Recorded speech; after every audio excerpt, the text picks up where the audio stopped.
Welcome to DC Insiders, where we bring you sharp views about global issues with relevance to Taiwan from the political capital of the world here in Washington, D.C. I'm your host, Wenqi Yu. In recent years, Taiwan has emerged as a critical strategic country where the world's two most powerful nations, US and China, compete for military, economic, and political dominance. To further understand great power competition in the 21st century, today our guest is Dmitry Alperovich, chair of Silverado Policy Accelerator, and author of World on the Brink: How America Can Beat China in the Race for the 21st Century. Welcome. Thanks so much for having me. We have to ask, well, you founded first one of the largest cybersecurity company, CrowdStrike. And then from that experience, you saw a lot of firsthand state-sponsored cybersecurity attacks. Obviously became this think tank nonprofit leader and then wrote a book, World on the Brink. Tell us why this book is about how the US can beat China, not Russia or anyone else. Well, I believe that we're in a Cold War, too, with China. One that is actually dramatically similar to the first Cold War. The similarities are actually incredibly profound. We're in a global competition for supremacy with China, unquestionably, in every corner of the world, not just in Asia. It's technological, it's economic, it's military, it's political, it's geostrategic. We have an arms race, both a conventional one and a nuclear one, as China is building up its nuclear arsenal. We have, obviously, trade war right now, a de facto embargo at this moment as we speak, between the two nations. And we have a space race, we have a spy war. All the same elements that we had playing out in the first Cold War are present here. And for years, the only argument that I heard against this idea was that we have this economic interdependence with China that is unbreakable. Well, it turns out it's very much breakable, as we're literally at this moment not trading at all with China. So I never bought into that argument, eclipsing all the others. And I do believe that this is the adversary of our time, that this is the one of the most powerful competitors that the United States has ever faced, and it's vitally important that we win this Cold War, hopefully without a hot war, just like we won the first one. So why does it have to be framed as a war rather than competition? First of all, you have to call a spade, and I believe it is a war that is not just about the economics, it's about military, right? The United States at this moment, the Pentagon, right behind us there, is planning for a war with China, and the Chinese are doing the exact same thing, so we need to understand that. And also, competition does not really give you an appreciation of what the stakes are. Competition sounds like this is a Marquis of Queensberry boxing match, and coming in second place is disappointing, but not the end of the world. Not existential. And this is, I believe, quite existential for America's role in the world, it being the preeminent superpower in the world, our way of life here in America. Right. And that is why it is important to mobilize the American public, just like we did during the first Cold War, and say, no, this is a Cold War, hopefully not a hot one. We want to avoid a war with China at all costs, but we have to absolutely make sure that China does not win. You were an advisor to the Homeland Security. Given your background in cybersecurity, you had some insights into, cyber attacks, which have been an issue of concern for the US government. So can we just maybe talk about the recent Volt typhoon, which is, it took place last year, and according to the reports, Chinese officials actually acknowledged Beijing's role behind this intrusion of US infrastructure networks due to the US support for Taiwan. So was that cyber attack sort of the China sending a warning sign, message to the US about Taiwan, or was it something else more? Meaning, does China actually harbor more bad intention toward the US? Yeah, so these attacks have actually been going on for a number of years, at least 3 or 4 years now. And unlike previous intrusions from China, which we've been dealing with for 25 years almost, those prior intrusions have been focused on theft of intellectual property, theft of trade secrets. More commercial, right? That's right. Breaking into companies, stealing their intellectual property, giving it to companies in China so that they can compete better against us. And then the second type of intrusions have been breaking into government networks and stealing not trade secrets, but national secrets, espionage, which every country does. What these intrusions, the Volt Typhoon intrusions, are doing is quite different in that they're breaking into networks that have no commercial value and no intelligence value as well. So think about a water or electric power utility in Guam, right? Or port facilities or rail facilities, networks where the purpose is not theft. The purpose is gaining access to those networks, so at some point in the future you might potentially disrupt them. That is what the U.S. government believes. And so what would be the timing? Yeah. What were they preparing for? Yeah, so I think this is one of those canary in the coal mines indications that China is preparing for conflict with the United States. I believe it is getting ready for an invasion of Taiwan somewhere in the next 3 to 7 years during Xi Jinping's era. And the goal of these intrusions are twofold. One, to delay the ability of the United States military to flow forces to the Pacific in order to potentially confront China in the case of this war. So think about impacting critical infrastructure in critical places like Guam, impacting rail facilities, port facilities, etc. And then secondarily, to try to deter the United States from intervening by holding critical infrastructure at risk, i.e. we will turn off your lights, we'll turn off your financial networks if you try to support Taiwan. Now, I think on that second point, they're miscalculating badly. In fact, history is littered with empires that have miscalculated and attacked the United States thinking that it's going to deter them. And we have only responded in kind and destroyed those empires. Think Japan, most famously with Pearl Harbor attacks, but also not an empire, but a terrorist group, Al-Qaeda in 9/11, did not deter us, got us more involved in the Middle East, and ultimately led to the killing of Osama bin Laden. So I think the Chinese are making the same mistakes that many others have made, that if they hit us, that we're going to cower, and that's not what America does.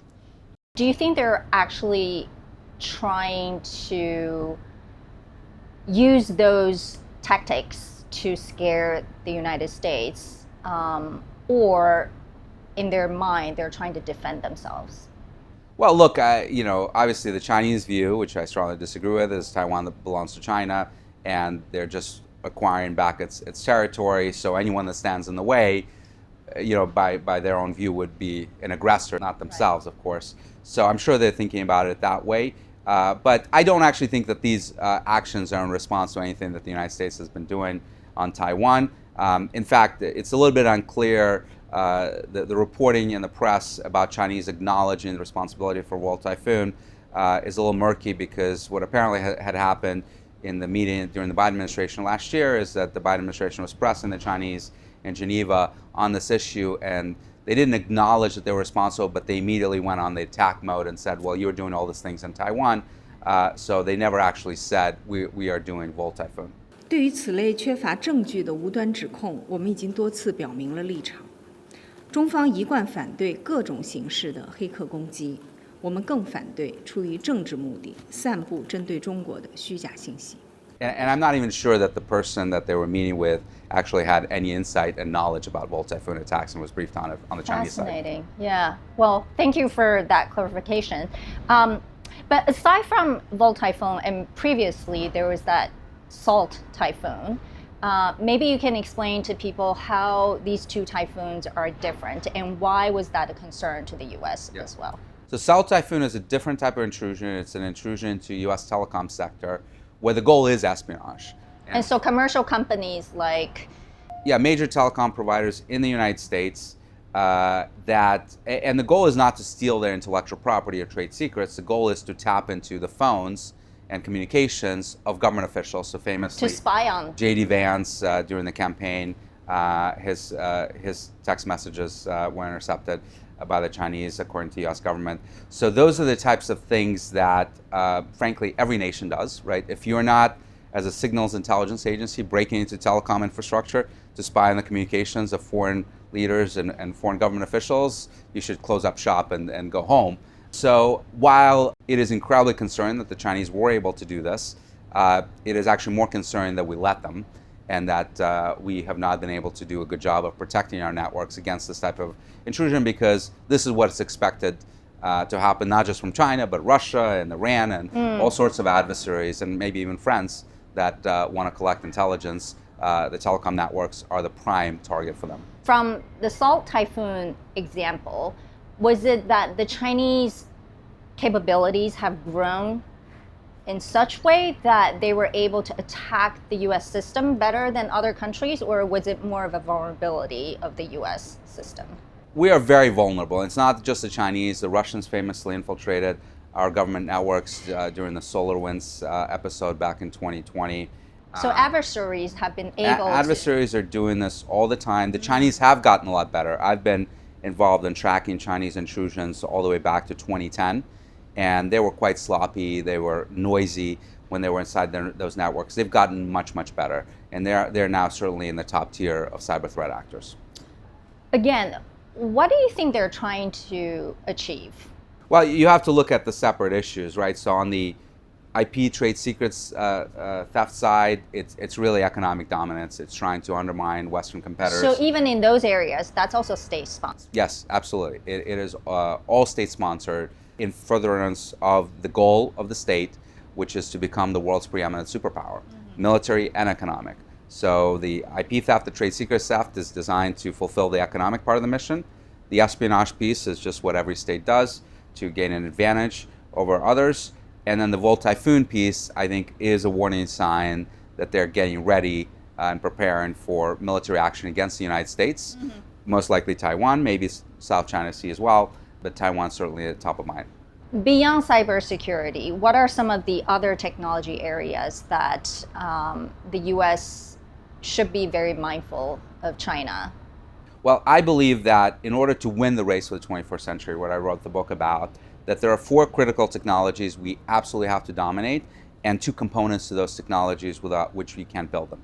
On the component side, the first one is semiconductors, something, of course, that Taiwan is absolutely essential for. Not only do almost all advanced chips now get manufactured in Taiwan, but 40% of all chips, period, get manufactured on the island. So it's just a critical epicenter for that. We want to make sure that, A, China is not able to destroy that capability or certainly take it over, but also in the near term to make sure that we don't lose that advantage to China, because China is trying to achieve independence of both the US and Taiwan in chips production, so that it doesn't have to get concerned if there is aggressive action that it takes against Taiwan. It sounds like this has been a strategic priority for Xi Jinping, going back to the very start of his term in 2012. Of course, the Made in China 2025 plan that was released in 2015 put semiconductors front and center for achieving independence from the West. And the only reason they have not made more progress is because the United States has instituted tough export controls on both semiconductor manufacturing equipment from going to Chinese companies, but also on chips themselves, like GPUs from NVIDIA, that have now been completely banned by the Trump administration from going in, but also pressuring countries like Netherlands and Japan from cutting off exports, and pressuring Taiwan itself from providing chips to companies like Huawei. TSMC was just fined by the United States government for manufacturing advanced chips for China, which is really unbelievably short-sighted in my view. TSMC claimed that they weren't aware of that. But on semiconductors, since it's a topic of great interest and concern to Taiwan, there are some people who argue that because of the US export control, that it has accelerated China's almost more focused research and development of their entire ecosystem. And we've seen news that Huawei has been able to catch up with almost NVIDIA's chips. And so how do you view that? Well, first of all, the only reason Huawei is catching up with NVIDIA, and it's still far behind, is because of TSMC. It's the wafers from TSMC that they were able to produce through a cutout firm that allowed them to get advanced chips manufactured with their own designs. So if you cut off TSMC and other like Samsung, et cetera, from manufacturing for Huawei or any other company in China for that matter, it shouldn't just be restricted to Huawei, then you really massively curtail them, because the other thing, of course, that we've done is cut off sale of equipment that allows you to produce chips below really probably 5 nanometers. So China is falling behind, and we need to make sure that the export controls are airtight and enforced to make sure that they can make more progress. With regards to this causing them to innovate faster, this timeline exactly backwards, because in 2015, when Xi Jinping started focusing on this issue, in fact, even before, and when they launched massive investments into the sector, way bigger than the CHIPS Act that we just passed in the United States a few years ago, there were no export controls. There were no restrictions. So this was a long time focus for them. This is strategic. He understands that he has a huge vulnerability on semiconductors, both on Taiwan and the United States, and it needs to be rectified in his view. So whatever we do, that priority is still going to be there. So we should try as hard as possible to make it as hard for them to achieve that priority as possible. So moving on, you mentioned semiconductors. What are the other areas of? So the second one is critical minerals, and that's where the dependency is in reverse, right? China, depending on the mineral, produces and refines 90-95% of some of these minerals. Doesn't necessarily mine, they mine a lot, but mostly not even in China. But it's the processing and refining that they've been able to corner, largely because of anti-competitive policies, largely by driving others out of business, but through subsidies and dumping and so forth. And that's something that needs to be changed immediately, and something that this latest tariff spat is actually creating a lot of focus on, because right now China is banning the export of rare earths to the United States. And it has completely banned, right? It was Correct. Restricting, but now it's banned because of tariffs. Correct. So this is waking up this administration and others to this vulnerability. And this is a solvable problem. So for example, in the United States, we have a rare earth mine in California called Mountain Pass that mines 15% of the world's rare earths. So the issue is not the minerals themselves, the issue is processing and refining. So the U.S. didn't focus on mining those rare earths, even though California has these mines, because it wasn't business profitable. Well, we were mining them, but we were shipping them to China, the raw output for processing and refining, because it was uneconomical to compete with Chinese companies. We have started processing and refining, so Mountain Pass now actually processes 50% of what's coming out of the mine. We need to complete that task, and that can be done in the next probably 12 to 18 months. But in order for it to be done economically, you can't allow Chinese dumped minerals from coming in and selling at a much cheaper price.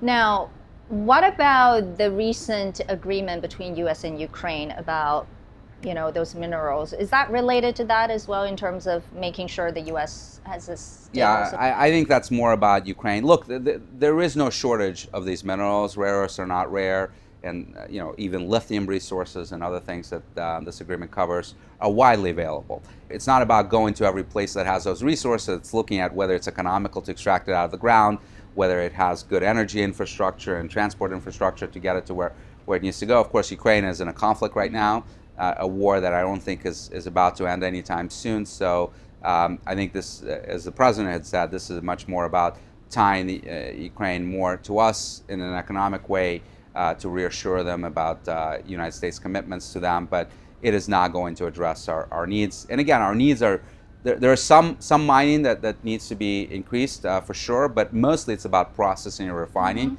outside of China. And frankly, if you worry about pollution, if you worry about transport costs, it makes total sense to actually refine and process these things on site at the mine. So you're not shipping it back and forth, aside from geopolitical concerns. But it may not be as China. economical as you. Well, the only reason it's not economical is because the Chinese are subsidizing and dumping. So they're engaging in unfair trade practices, which should be punished.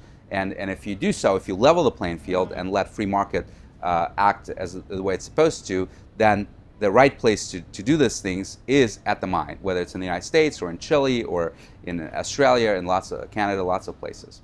But those are the two critical components. And then on the technology front, we need to make sure that we win the race for AI, for which you obviously need advanced chips. We win the race for space technology, satellites orbiting the Earth that are becoming so critical for communications and military purposes.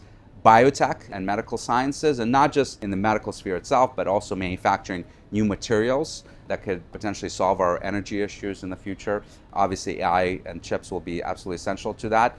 And then energy security, making sure, and this is the one area out of the four where the United States is behind China in battery development, in electric vehicles, and nuclear, all those technologies, we need to make sure that we re-establish our lead in, a collective Western lead in, so we don't have this reliance on China. Do you think Russia and China are getting closer these days? Well, they are absolutely getting closer out of necessity, and it's a very transactional relationships. These countries are allies. In fact, one of the top sources for prosecutions in Russia for espionage are not people who are accused for espionage working on behalf of America or Great Britain, but for China. So with friends like Fascinating. these, who needs enemies? And the Russians are doing the same thing against China. So this is not, friendly relationship. Of course, China is the one country out of these, some people call it an axis. I don't believe it's an axis, but Iran, North Korea, Russia, China, who has not provided weapons to Russia. The North Koreans have provided weapons and personnel. The Iranians have provided ballistic missiles and drones. China hasn't done any of that, right? So for a relationship that has been described as close as lips, this is not that close. And the Chinese are actually quite unhappy, for example, with the closeness that you've seen between Russia and North Korea, because they view North Korea as a client state of theirs, and they don't want North Korea to have options. So there's tension in that relationship. But the people that are arguing sort of for a reverse Nixon, reverse Kissinger approach, that we can split the Russia and China, are missing two things. One, that it's really not in the interest of either country to be split apart, because they both view that United States and the West as their primary adversary. But also it is a misreading of history, because for Kissinger and then Nixon to be able to go to China and to be able to establish a closer relationship with China in the 1970s, you first had to have a Sino-Soviet split that occurred predating that, right? In 1969, the two countries fought a war with each other, a border war. So it's not that Nixon caused the split, it's that he exploited it that already existed. There is no split today that you can exploit, and you can't cause it. Can you make that argument about why Taiwan matters to the United States? Absolutely. I think, and I've been going around the country for almost a year now since the release of my book, talking to people all over the country, not just in big cities, but rural areas, business communities, etc., of the importance of Taiwan and the threat to Taiwan that I think it faces in the coming decade. And to me, it comes down to geostrategic position of Taiwan. When you look at the map, it becomes very clear what the Chinese dilemma is. And by the way, I can totally appreciate, if I was sitting in Xi Jinping's shoes, why Taiwan matters to him, right? Because you feel surrounded, right? When China looks out at the world, it sees to its far east, South Korea, where you have 28,000 American troops, air bases, naval installations. Further down, the Japanese islands, where you have the headquarters of the U.S. Naval 7th Fleet and Marine Expeditionary Force on Okinawa. On the other side, you have the Philippines, where the United States is now back and has access to 9 military bases and deploying intermediate range missiles that can hit China. And then at the very center of that is Taiwan, that China views as an outpost of U.S. power, the cork that keeps China bottled up in East China Sea and South China Sea, with the Philippines helping out as well. So for an economy that is hugely dependent on imports of raw materials, as China is, particularly oil, but other iron ore, etc., and for an economy that is incredibly dependent on export, as China is, to have that ability to be contained by your primary rival, the United States and its allies, is unacceptable, right? And they want to escape that containment and turn the tables on the United States, I think, because if they take Taiwan, then you can project power across that entire region. You can now endanger the U.S. Sea-based lines of communications to Japan, to Korea, to the Philippines, and push the United States military all the way out to Hawaii and really establish a hegemonic position in East Asia. So for those reasons, China wants Taiwan. There are others, of course, dealing with history and destiny and ego, but geostrategic reasons are very important, and those are the reasons why we shouldn't let them, right, escape that containment that we have them in today. And then on top of that, you have other, of course, concerns related to the fact that Taiwan is a burgeoning democracy that has no interest in being a part of China, letting them fall under Chinese occupation, which we know will be extremely brutal. And all you have to do is ask the Uyghurs or people in Hong Kong how much they like re-education camps. This is not an idea that I think most people in Taiwan have any interest in. And then, of course, you have Taiwan being such a vital economy to microelectronics and the semiconductor industry. So letting that be destroyed in a conflict, or even worse, fall into China, is not in the strategic interest of the United States. But it starts with the geography, and the fact is that Taiwan has always been important to the United States, going back to the 1800s, when we first started to approach Formosa with our civilian ships and military ships as well. And it comes down to 1950, General Douglas MacArthur called it an unsinkable aircraft carrier. Right. Long before the age of chips and computing, it was always viewed as that vital place in the world that is really important to contain Red China, as they called it at the time. And one other point I want to make is that when you go to Taiwan, you get a real appreciation for how difficult this mission would be should the Chinese ever attempt it. This island is a natural fortress. Of course, the waters in Taiwan Strait, incredibly rough. Waters near Taiwan's beaches, very shallow. You've got mountains, rivers, tunnels. This is the last place anyone should want to invade. In fact, the United States knows a lot about it because in 1944, when, of course, Taiwan was under Japanese occupation, we thought about doing it right after decided not to. Normandy, and we realized it would be too hard. Right, so for the country that had pulled off the greatest amphibious invasion in history, Operation Overlord on D-Day, this was considered too hard. It's only gotten harder in the intervening 80 years because defense has gotten such a huge military advantage. So with the right approach, I think the Taiwanese government, but also U.S. Military, can absolutely deter it, which should be our goal. We don't want to fight a war with China. We don't want China to win a war, but even if they lose it, it will be catastrophic for everyone involved, for the whole world, really.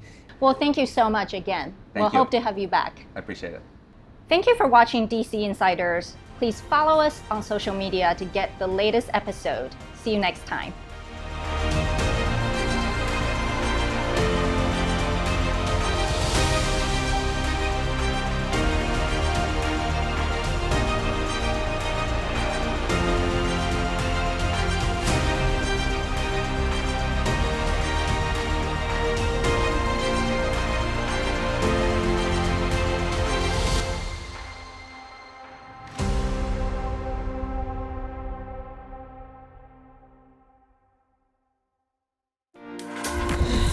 The Taipei Tonight Show wins Best Talk Show at the 2024 Asian Television Awards. Thank you. Thanks for your support. Stay tuned for more award-winning stories from Taiwan on TaiwanPlus.